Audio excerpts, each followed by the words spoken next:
அன்பான சகோதரி அவர்களுக்கு அன்பின் வாழ்த்துக்கள். மீண்டும் உங்களோடு தொடர்பு கொள்வதில் மகிழ்ச்சி அடைகிறேன்.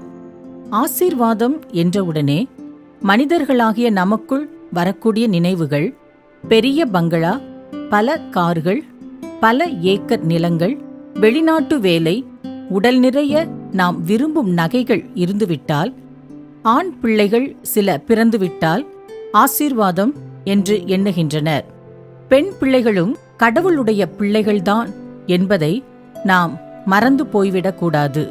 பெண் பிள்ளைகள் பிறந்துவிட்டால் நிறைய டவுரி கொடுக்க வேண்டும் என்ற பயம் பலருக்கு. பெண் பிள்ளைகள்தான் வயதான பெற்றோருக்கு ஆறுதலாக இருக்கிறார்கள் என்று பலர் கூற கேட்டுள்ளோம். ஆண் பிள்ளை பிறந்தால் சிலருக்கு மிகுந்த சந்தோஷம்.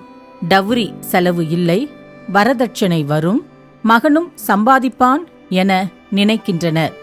ஆண் பிள்ளைகளை பெற்று ஏண்டா ஆண் பிள்ளைகளை பெற்றோம் என்று வேதனைப்படுபவர்களும் உண்டு.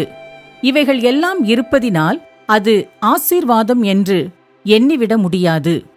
இவைகள் நிறைந்திருந்தும் வேதனையோடு சமாதானமற்று பலர் வாழ்கிறார்கள்.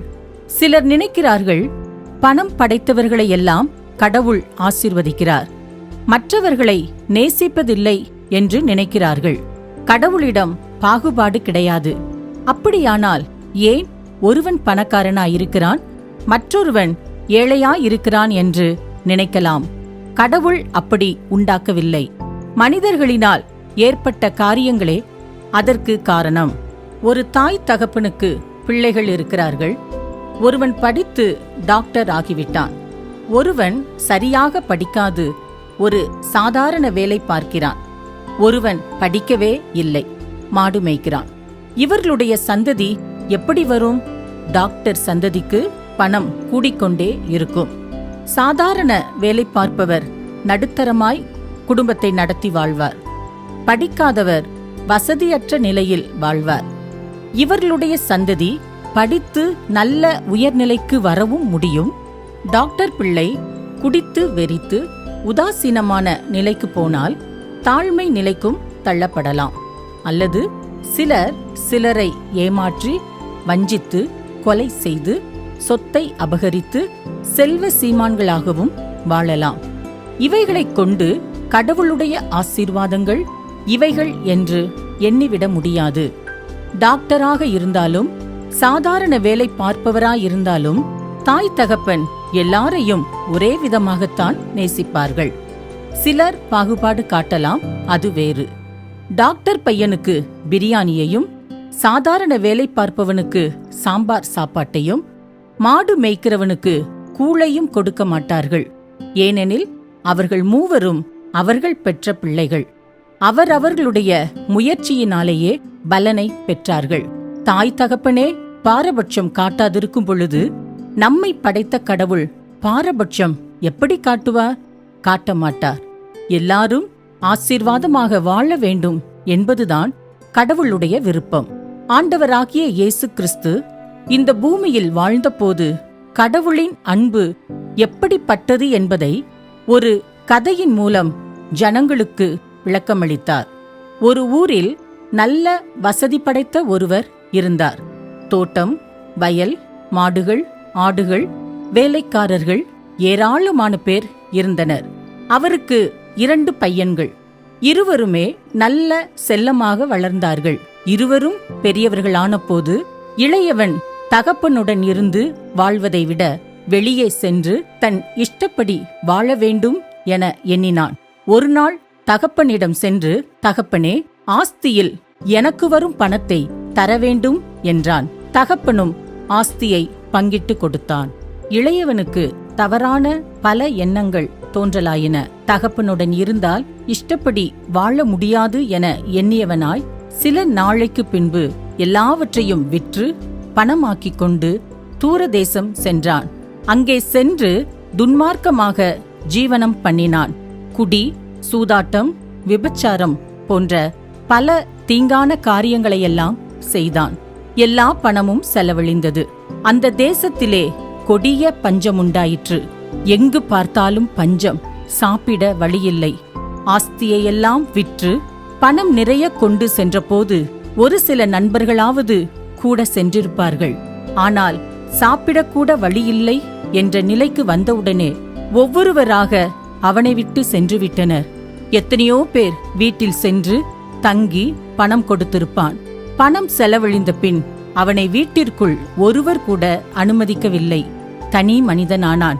செல்லமாக வளர்ந்தவன் பசி கொடுமை ஒரு புறம், வேலை செய்யவும் தெரியாது, செய்வதறியாது திகைத்து நின்றான். பல இடங்களில் வேலைக்கு அலைந்தான். ஒன்றும் கிடைக்கவில்லை. கடைசியில் எப்படியோ அத்தேசத்தில் வாழ்ந்த குடியானவனிடம் சென்று வேலையில் சேர்ந்தான். அந்த குடியானவன் தன் வயல்களில் பன்றிகளை மேய்க்கும்படி அவனை அனுப்பினான். அவ்விதமாகவே பன்றிகளை மேய்க்க ஆரம்பித்தான். அவனால் அந்த வேலையை செய்ய முடியாதிருந்தாலும் செய்தான். பன்றி தின்கிற தவிட்டையாவது சாப்பிட்டு வயிற்றை நிரப்ப ஆசைப்பட்டான். ஆனால் அங்கிருந்தவர்கள் ஒருவரும் அதை அவனுக்கு கொடுக்கவில்லை. பன்றிகள் தவிட்டை நன்றாக தின்றது. அதை பார்த்து கொண்டே இருந்தவன் கண்களில் கண்ணீர் மல்கியது. ஒரு நிமிடம் தன் தகப்பன் வீட்டை நினைத்து பார்த்தான். பல வேலைக்காரர்கள் அங்கு உண்டு. ஒரு வார்த்தை சொன்னால் போதும், விதவிதமான உணவு வந்து சேரும். இப்பொழுதோ பன்றி தின்கிற தவிட்டை கூட சாப்பிட வழியில்லை. அவனுக்கு புத்தி தெளிந்தது. என் தகப்பனுடைய வேலைக்காரர் எத்தனையோ பேருக்கு பூர்த்தியான சாப்பாடு இருக்கிறது, நானோ பசியினால் சாகிறேனே என எண்ணினான். வீட்டிற்கு போனால் தகப்பன், தாய், சகோதரர், உற்றார் எல்லாரும் சிரிப்பார்களே, திட்டுவார்களே என தயங்கினான். பலவிதமான எண்ணங்கள் மனதில் வந்தாலும் முடிவில் ஒரு தீர்மானம் செய்தான். அவன் தன் மனதில், நான் எழுந்து தகப்பனிடத்திற்கு போய், தகப்பனே, பரத்துக்கு விரோதமாகவும் உமக்கு முன்பாகவும் பாவம் செய்தேன். இனிமேல் உம்முடைய குமாரன் என்று சொல்லப்படுவதற்கு நான் பாத்திரன் அல்ல. உம்முடைய கூலிக்காரரில் ஒருவனாக என்னை வைத்துக் கொள்ளும் என்று சொல்லுவேன் என தனக்குள் தீர்மானம் பண்ணினான். தாமதிக்காமல் உடனே எழுந்து புறப்பட்டு தகப்பனிடத்தில் வந்தான். ஏற்றுக்கொள்வாரோ, துரத்தி விடுவாரோ, திட்டுவாரோ, இப்படி பலவிதமான எண்ணங்கள் மனதில் தோன்றின. ஆனால் தகப்பனுடைய மனமோ தன்னுடைய மகனுக்காக ஏங்கியது. அவனை பிரிந்த நாளிலிருந்து நிம்மதியற்று வாழ்ந்தார். எத்தனையோ நாட்கள் தன் மகன் திரும்பி வரமாட்டானா, அவனை பார்க்க மாட்டோமோ, எப்படி இருக்கிறானோ என எண்ணியவராய் தினமும் தன் வீட்டிற்கு வரும் வழியை உற்று நோக்கியவராய் இருந்தார். அன்று தன் மகன் தூரத்தில் வருவதை கண்டவுடனே மனதுருகி ஓடினார். மகனின் நிலையோ மோசமாக இருந்தது. கிழிந்த வஸ்திரம், பாதரட்சை இல்லை, பன்றிகளை மேய்த்த அசுத்தமான வாடை. ஆனாலும் தகப்பனுக்கு அவன் நிலை ஒரு பொருட்டாகவே தோன்றவில்லை. மகனின் கழுத்தை கட்டிக்கொண்டு அவனை முத்தம் செய்தார். மகனோ இதை சற்றும் எதிர்பார்க்கவில்லை. அவனோ தகப்பனிடம் கண்களில் கண்ணீர் வர, தகப்பனே, பரத்துக்கு விரோதமாகவும் உமக்கு முன்பாகவும் பாவம் செய்தேன். இனிமேல் உம்முடைய குமாரன் என்று சொல்லப்படுவதற்கு நான் பாத்திரன் அல்ல என்று சொன்னான். ஆனால் தகப்பனோ அவனை தேற்றினார். தன் வேலைக்காரர்களை கூப்பிட்டான். நீங்கள் உயர்ந்த வஸ்திரத்தை கொண்டு வந்து இவனுக்கு உடுத்தி, இவன் கைக்கு மோதிரத்தையும் கால்களுக்கு பாதரட்சைகளையும் போடுங்கள். நல்ல விருந்தை ஆயத்தம் செய்யுங்கள். நாம் புசித்து சந்தோஷமாயிருப்போம். என் குமாரனாகிய இவன் மரித்தான், திரும்பவும் உயிர்த்தான், காணாமற் போனான், திரும்பவும் காணப்பட்டான் என்றார். அப்படியே அவர்கள் சந்தோஷப்பட தொடங்கினார்கள். அந்த குடும்பம் மகிழ்ச்சியால் நிறைந்தது. அவன் தன் தகப்பனிடம் வந்ததினால் மீண்டும் தகப்பனுடைய ஆசீர்வாதங்களை உடையவன் ஆனான். ஆண்டவர் எல்லாரும் நன்றாக வாழ வேண்டும் என்றே விரும்புகிறார். உங்களுடைய வாழ்க்கையில் நீங்களும் ஏதாவது ஒரு விதத்தில் ஆசீர்வாதத்தை இழந்திருக்கலாம். ஆனால் அவர் மீண்டும் உங்களை ஆசீர்வதித்து உயர்த்த முடியும். மேலும் ஒன்றுமே இல்லாதிருந்தாலும் உங்கள் வாழ்வையும் அவர் உயர்த்தி ஆசீர்வதிக்க முடியும். அவர் உங்களை தேடி வந்து ஆசீர்வதிப்பார். ஏனெனில் அவர் உங்கள் தகப்பன். நாம் தானே கடவுளை தேடி செல்கிறோம், கடவுளுக்கு வேண்டியதை நாம் தானே கொடுக்கிறோம் என நினைக்கலாம். உலகை படைத்த கடவுளுக்கு உலகிலுள்ள எல்லாமே அவருடையதுதான். அதிலிருந்து ஒன்றை எடுத்து கொடுப்பது என்பது எப்படி உள்ளது என்றால், நான் உங்கள் வீட்டிற்கு வந்து உங்கள் வீட்டில் உள்ள பொருளை எடுத்து உங்களுக்கே கொடுப்பது போலத்தான். நீங்கள் கொடுத்தாலும் கொடுக்காவிட்டாலும் அவர் உங்களை ஆசீர்வதித்து தேவைகளையெல்லாம் சந்திப்பார். ஒரு நாள் கடற்கரையில் 2 படவுகள் நின்றிருந்தது. அந்த படவில் இருந்தவர்கள் வலைகளை அலசிக் கொண்டிருந்தார்கள். சுற்றிலும் அவர்களுடைய மனைவி, பிள்ளைகள் வெறும் கூடையுடன் நின்று கொண்டிருந்தனர். ஒருவர் முகத்திலும் சந்தோஷமே இல்லாமல் வருத்தத்துடன் இருந்தனர். ஏன்? அவர்கள் மீன் பிடிக்க சென்று இரவெல்லாம் கண் விழித்து வலைகளை வீசியும் ஒரு மீன் கூட கிடைக்கவில்லை. தகப்பன்மார்களுக்கு இன்று கிடைக்கும் மீன்களை விற்று கடன்காரர்களுக்கு கொடுக்க வேண்டும் என்று எண்ணியிருந்தேனே, இப்பொழுது என்ன செய்வது என்ற கவலை.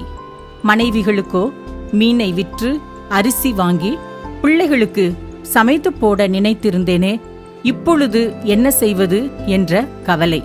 இந்த சூழ்நிலையில் அவர்கள் இருந்த இடத்திற்கு ஒரு மகான் வந்தார். அவர்களின் சூழ்நிலைகளை கண்டார். அங்கிருந்த படகு ஒன்றில் ஏறி அவர்களுக்கு பரலோகத்தின் காரியங்களை போதித்தார். சாப்பாட்டுக்கே வழியில்லை, எங்கோ இருக்கிற என்றோ போக போகிற பரலோகத்தை குறித்து யாருக்கு என்ன கவலை என எண்ணினார்களோ என்னமோ. ஆனால் அமைதியாக கேட்டுக்கொண்டிருந்தனர். அதன்பின் அவர், இப்பொழுது ஆழத்தில் தள்ளிக்கொண்டு போய் வலைகளை போடுங்கள் என்றார். அவர்கள் சிறுவயது முதற்கொண்டு மீன் பிடிக்கிறவர்கள். எந்த இடத்தில் மீன்கள் கிடைக்கும், எப்பொழுது கிடைக்கும் என்பதையெல்லாம் அறிந்தவர்கள்தான். ஆனாலும் எங்கே எப்பொழுது மீன் கிடைக்கும் என எங்களுக்கு தெரியாதா? எங்கோ இருந்து வந்த உங்களுக்கு என்ன தெரியும் என சொல்லாமல் அவர்களிடம், ஐயரே, முழுவதும் நாங்கள் பிரயாசப்பட்டு விட்டோம், ஒன்றுமே கிடைக்கவில்லை. ஆயினும் உங்களுடைய வார்த்தையின்படி வலைகளை போடுகிறோம் என்று சீமோன் என்ற மனிதன் கூறி வலைகளை போட்டான். என்ன ஆச்சரியம்! அதுவரை அந்த மீன்களெல்லாம் எங்குதான் போயிருந்ததோ? வலை கிழிந்து போகத்தக்க அளவிற்கு வலைகளில் மீன்கள் நிறைந்தது. அடுத்த படகை சேர்ந்தவர்களை உதவிக்கு கூப்பிட்டு 2 படகுகளும் அமிழத்தக்கதாக மீன்களை நிரப்பினார்கள். அதன்பின் கரைக்கு மீன்களை கொண்டு வந்தார்கள். அங்கிருந்த எல்லோருக்கும் ஒரே சந்தோஷம். அவர்களுடைய கவலைகளெல்லாம் மறைந்தது. அப்பொழுது அந்த மனிதன் யோசித்தான், முழுவதும் சுற்றி பல இடங்களிலும் வலைகளை போட்டும் கூட ஒரு மீன் கூட சிக்கவில்லை. எங்கிருந்தோ வந்த இவர் சொன்னவுடனே இவ்வளவு மீன்கள் கிடைத்துள்ளதே, அப்படியானால் இவர் கடவுளாகத்தான் இருப்பார் என்பதை உணர்ந்து அவரின் பாதத்தில் விழுந்து, ஆண்டவரே, நான் பாவியான மனுஷன், நீர் என்னை விட்டு போக வேண்டும் என்றான். அவர்கள் திரளான மீன்களை பிடித்தது நிமித்தம் அவனுக்கும் அவனோடு கூட இருந்த யாவருக்கும் பிரமிப்பு உண்டானபடியினால் அப்படி சொன்னான். அப்படி அவன் சொல்ல காரணம், பக்கத்திலேயே ஆசீர்வாதம், மீன்கள் இருந்தும் எனக்கு கிடைக்கவில்லை. இதற்கு காரணம் என்னுடைய பாவம்தான் என எண்ணி அப்படி கூறினான். மேலும் பரிசுத்தமுள்ள அவரிடம் நான் நெருங்கக்கூடாது என்றும் நினைத்து அப்படி கூறினான். ஆனால் அவரோ அவனுடைய உள்ளத்தின் எண்ணங்களை அறிந்து, பயப்படாதே என்று கூறி அவனை தேற்றினார். அந்த மகான்தான் ஆண்டவராகிய இயேசு. நம் குழந்தைக்கு கொடிய நோய் வந்துவிட்டது என்பதற்காக தகப்பனோ தாயோ குழந்தையை தூக்கி வெளியே போட்டு விடுவதில்லை. பக்கத்திலேயே இருந்து வைத்தியம் பார்ப்போம். அப்படி இருக்கும் பொழுது நம்மை படைத்த கடவுள் நம்மிடம் குறை குற்றம் இருப்பதனால் தள்ளி போய் விடுவாரா? இல்லை.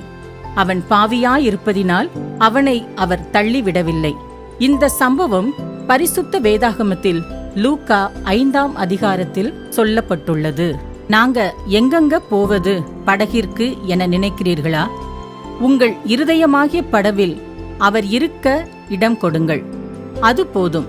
உங்கள் தேவைகள் சந்திக்கப்படுவது மட்டுமல்ல, உங்கள் வாழ்க்கையில் மெய்யான ஒரு சந்தோஷத்தையும் சமாதானத்தையும் பெறுவீர்கள். நீங்கள் யாராயிருந்தாலும், எப்படிப்பட்டவராக இருந்தாலும், உங்களை ஏற்றுக்கொள்ள பரிசுத்தமுள்ள ஆண்டவர் ஆயத்தமுள்ளவராக இருக்கிறார். நீங்கள் ஆயத்தமா? ஆக உங்களுடைய வாழ்க்கையில் நீங்கள் ஏதோ காரணத்தி நிமித்தமாக எதையாவது இழந்திருந்தாலும் அதைவிட பெரிய ஆசீர்வாதங்களை நீங்கள் பெற முடியும். ஒன்றுமே இல்லாத நிலையில் நீங்கள் இருந்தாலும் உங்களையும் ஆசீர்வதித்து உங்கள் பொருளாதார நிலையை அவர் உயர்த்துவார். வாழ்க்கை முழுவதிலும் அனுதினமும் நமக்கு வேண்டியவைகள் கிடைத்து கொண்டிருப்பதே உண்மையான ஆசீர்வாதம். கடவுளின் ஆசீர்வாதம் நமக்கு வேண்டுமானால் நாம் கடவுளோடு இருக்க வேண்டும். அதை குறித்து பின்னால் எழுதுகிறேன். பணம், ஆசீர்வாதம் மட்டும் நமக்கு போதுமா? எல்லாவற்றையும் விட மேலாக நமக்கு வேண்டியது சுகமுள்ள ஒரு வாழ்க்கை. அதை குறித்து என் அடுத்த கடிதத்தின் வாயிலாக எழுதுகிறேன். உங்களுக்காக, குடும்பத்திற்காக ஜெபிக்கிறேன்.